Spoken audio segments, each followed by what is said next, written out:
बिस्मिल्लाहिर्रहमानिर्रहीम। हदीस अबी हुरैरता अनिन्नबी सल्लल्लाहु अलैहि वसल्लम क़ाल अश्तकत अन्नार इला रब्बिहा फ़क़ालत या रब्बि अकल बादी बादा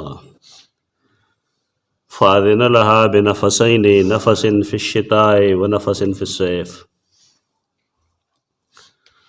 फ़हुवा अशद्दु मा तजिदून मिनल हर्र व अशद्दु मा तजिदून मिनज़ ज़महरीर।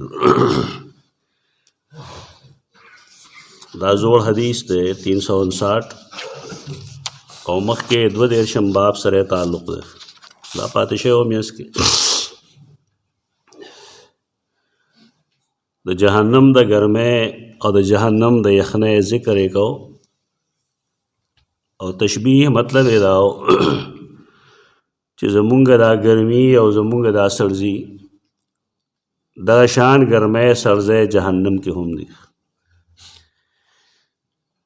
तो कले च सड़े पे यखो इलाक़ों के पे यखो मौसमों के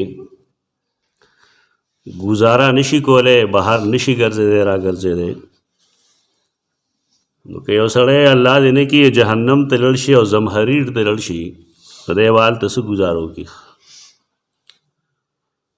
दरंगी जून जुलाई के हम गर्मे के गुजारा नहीं की इंसान तड़ीर तकलीफ़ी तो कदा सड़े जहन्नम तलड़शी बिलफरज तो जहन्नम के बाद जुन संगई मकसद दे द्वाड़ू से जुनो आगा मंजर कशी दा चे इंसान तपतो लगी दे इबरत हासिल की चे माला द डेरे यखनैना और द डेरे गर्मैना जान सातल पकार जहन्नम न सड़े पस बच की दागे द पारा द मुसलमानान व अकायद तदी आमाल अखलाक आदतुना दा बुनियादी सुजुन दे पखले के सड़े डेर ज़रू हुई चीज़ो जहन्नम न यरेगम खुदे चरता क़िबले त न मख गई तो दा यर दरोग जना दा दरोग हुई पदे जान लम दो कवर की और खल कुलम और गई और कदे सड़ी ख्याल लाई चीज़ो जहन्नम न डेर यरेगम और सूदी कारोबार न प्रीदी दादे से गप लगाई उसूल लारी तरीक़ा दारा ची और सड़े दे यो सीज़ न यरीगी न ब्याद आ गई न द बच के दो कोशिश हो गई और चले यो सीज़ ख्वाहिशमंदी आरज़ूमंदी न ब्याद आ गई न पारा मेहनत हो गई। हर ज़मींदार कोशिश दाई च जमा पटे डेर फसलू की तो दा सूख न गई च पट्टी ख्वाल न वर्जी या पके गोड़ और चारी न गई या सर न और गई उब न और गई बल्कि हर सड़े दाग कोशिश दाई चज़दे सारा माखाम दखपल पटी चकर लगोम दागे दोबो ख्याल साथी दागे द गोड़ ख्याल साथी दागे नशपोलम कई गिर चापेर कदा मारगान द खुराकी न दागे में इंतज़ाम कई तो जरासीम ना और बिलफर्ज तकलीफ़ दे दागे पारम स्प्रेगानी कई बोले यकीन इदारे चिकजदा का रुकम नुमा तो पटे फ़ायदा रखी खुदा आखिरता से तमदार दे तो जन्नत वज़मा के खीरी हूर बई गिलमान बई वैसे तैयारी रेकड़ दे तो ये हदीस के असल सी ज़गर है तरगीब व तरहीब दे यो सड़े च बीमारियाँ ने यरीग नागा असबाब न पैदा गई पकम च दे बीमार तो कसड़े द जन्नत उम्मीदवारी और जहन्नम न यरीगी न पकारदारे ज़्यादा अकायद साफ़ सुथरी शिरक पकी नहीं कुफर पकी नहीं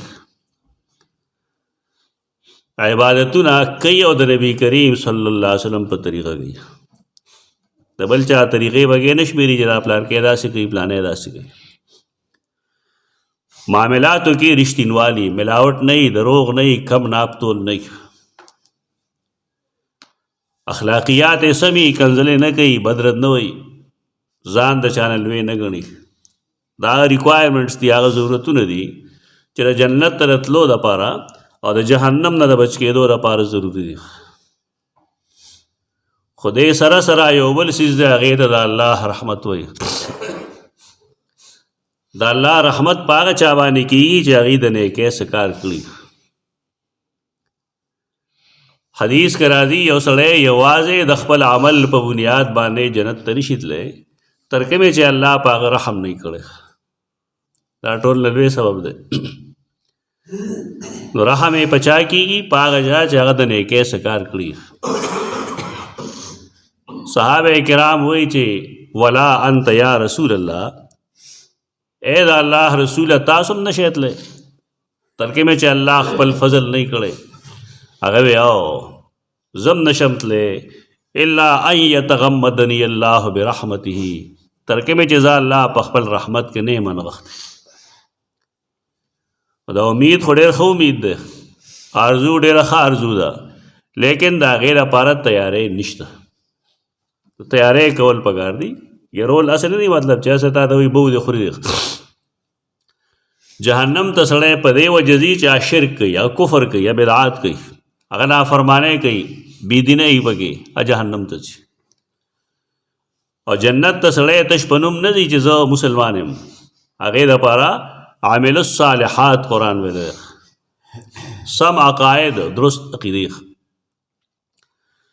حدیث کې وایي اشتکت النار الی ربها، شکایت وکړه اور خپل رب ته. الله رب العزت قوت گویائی ورکوي که نه، اورېدلو طاقت هم ورکوي.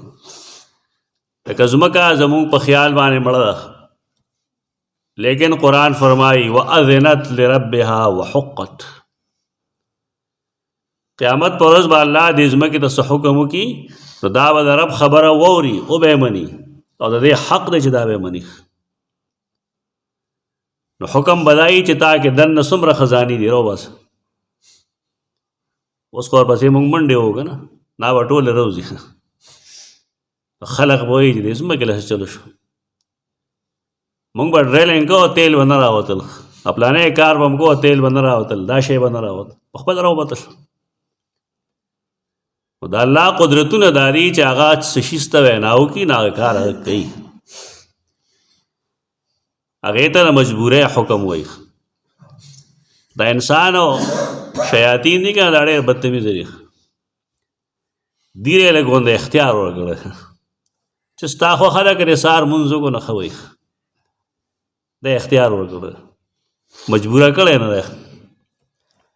که دی مجبوره کړی بیا د پلار به منډې والی وختې، خو بیا په ده کې او په ځناور کې فرق نه شو.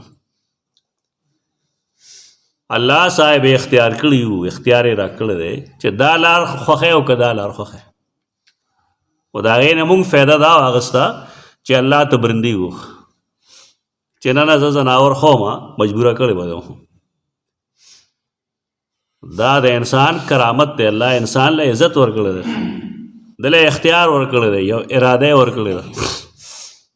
ځمکې مکې لا د نورو جماداتو له هغه ارادې نه دي ورکړي. د ملایکو هم اراده نه کوي، ملایکو هم مجبور دي په هر کار کې.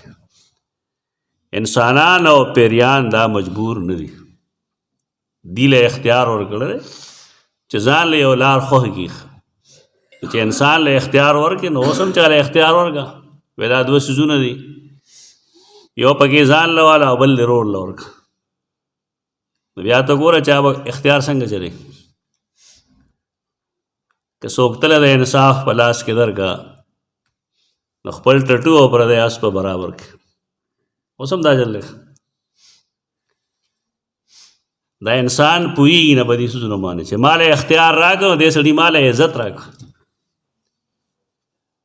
نو د هغې عزت نه غلطه فایده مه اخله. ځان له کمزورې څیز واله او بل له ښه ورکړه. دا مونږ د الله په اختیار نه پوهېږو، ځکه مونږ نه ځناور جوړ شوي.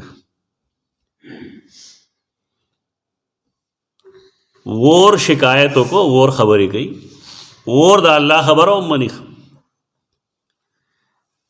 اور کار سوځول دی، دا طاقت پای کې د سوځولو الله یې ښه. لیکن کله چې الله وغواړي نو الله رب العزت اور نا قوت سلب کی.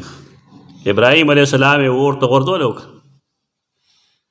قرآن فرمایلی دی قلنا یا نارو کونی بردن و سلام علی ابراہیم. تو خو سوزول کې خو ابراهیم بس سوځای نه. دې ته د الله بچ کول کې الله بچ کو. هغه وخت کې هغه اور کې دغه طاقت نه و، که و پکې هم نه الله ته سلب کړی. دې کې هم سوچ وکړه چې اور مجبور دی دا هغه خوی دی سوځول، لیکن چې الله وی مه کوه بس نه کوي. اب انسان ته لګیا دی بدکاري مه کوه، کفر مه کوه، شرک مه کوه، ناپ تول کې کمی مه کوه، د شام نه کوي. پکار دا چې انسان خپل حیثیت وپېژني. مال الله یو عزت راکړی دی، هغه عزت مال خپل بحال ساتل پکار دی. اور شکایتو که خپل رب ته نه وی ویل یا رب اکل بعضی بعضا، ډېر تنګ شوم، زورور اور لګي او کمزور اور خوري. اوس په دې موږ نه پوهېږو. موږ ته خو د الله رسول خبره وکړه اور څنګه اور خوري، په دې موږ نه پوهېږو. خدا کېږي داسې چې غټ غټ مصائب راشي نه واړه ځان سره وتښتوي. فاذن له بنفسین، نو الله هغه ته اجازت ورکړه 2 ساګانې اخله کال کې. نو یو سا به داسي چې هغه د ګرمۍ په موسم کې، او یو سا به داسي چې هغه د سړځۍ په موسم کې. نفسن فی الشتاء و نفسن فی الصیف، په اوړي او په ژمي کې.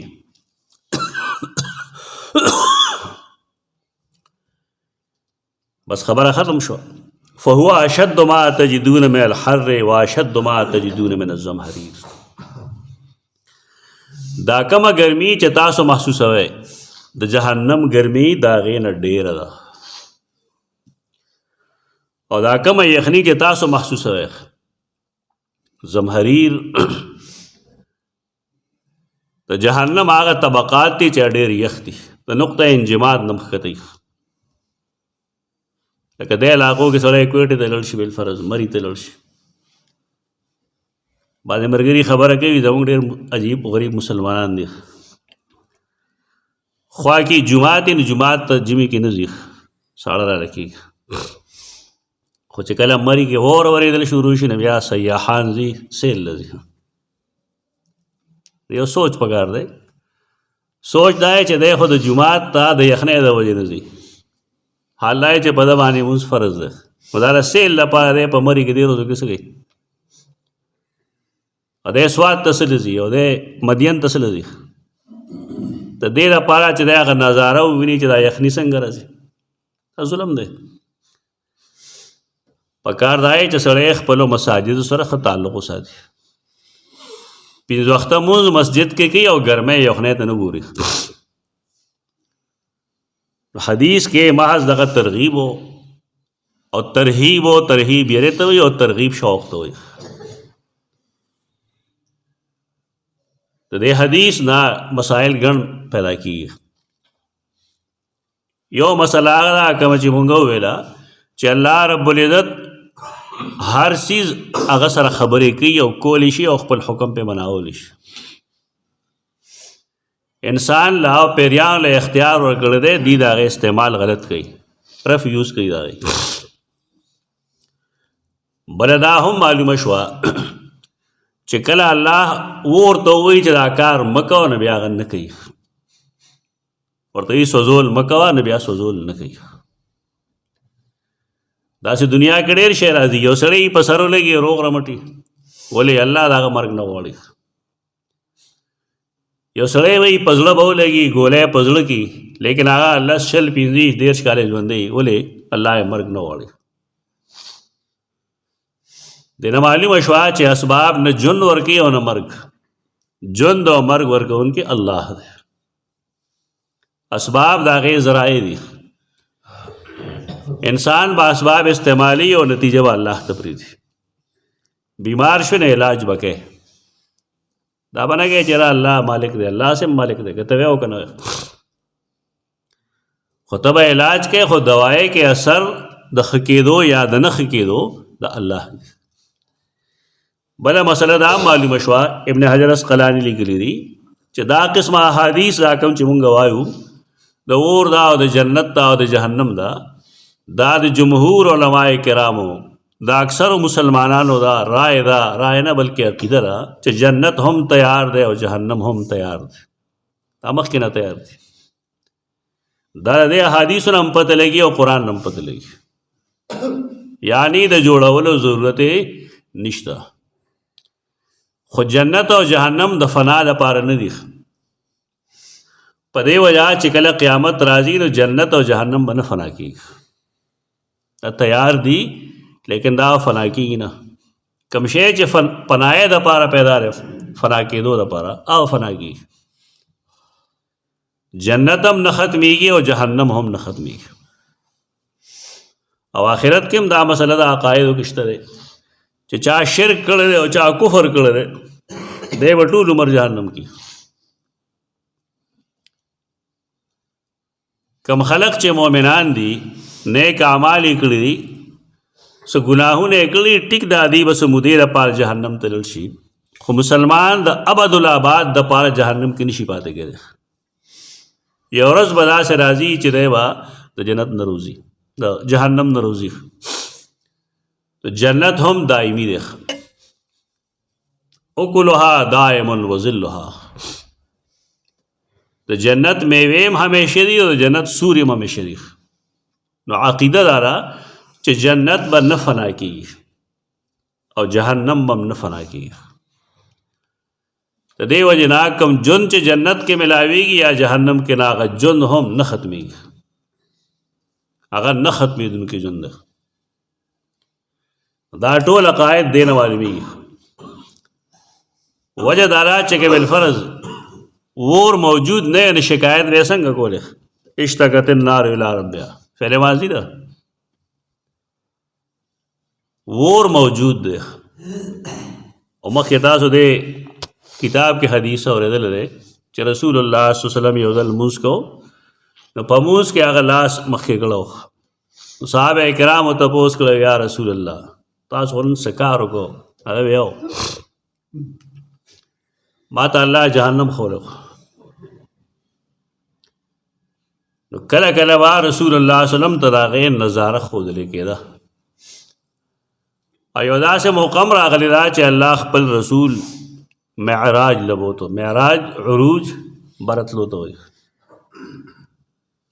آسمانونو ته یې بوتلی و نو هغې آسمانونو په سفر کې ورته جنت هم ښودلی و او جهنم یې ورته هم ښودلی و سترګو باندې لیدلی و چې دغه جنت دی او دغه جهنم دی واپس چې راغی نو عمر رضی الله عنه ته ویل ستا کمره ستا باغ ډېر ښکلی و مالي دی و ما غوښتل چې زه هغې ته ور داخل شي ستا باغ ووینم خو بیا راته ستا غیرت رایاد شو چې ته ډېر غیرتي نو خپه مې ونیوله دننه لاړم سیدنا عمر په ژړا چې یا رسول الله پتا به زه غیرت کوم چې دی زما باغ ته ولې مخکې دله دا قصې نه دي چې خلک ویږي دا قصې دي دا یقیني خبرې دي یقیني احوال دي چې الله خپل رسول ته ښودلی دي خلک د حدیث علم حاصلین نه دا ورته کیسې ښکاره شي دا کیسې میسې نه ده دا د رسول الله صلی الله علیه وسلم فرامین دي او د مرتبه په شریعت کې قرآن پسې دویمه احادیث دا زمونږ د دین دویمه حصه ده چې د هغې نه مونږ عقیده مخلو عمل ته مخلو قرآن سره د حدیث د پوهې ضرورت په دې وجه باندې اقول قولي هذا استغفر الله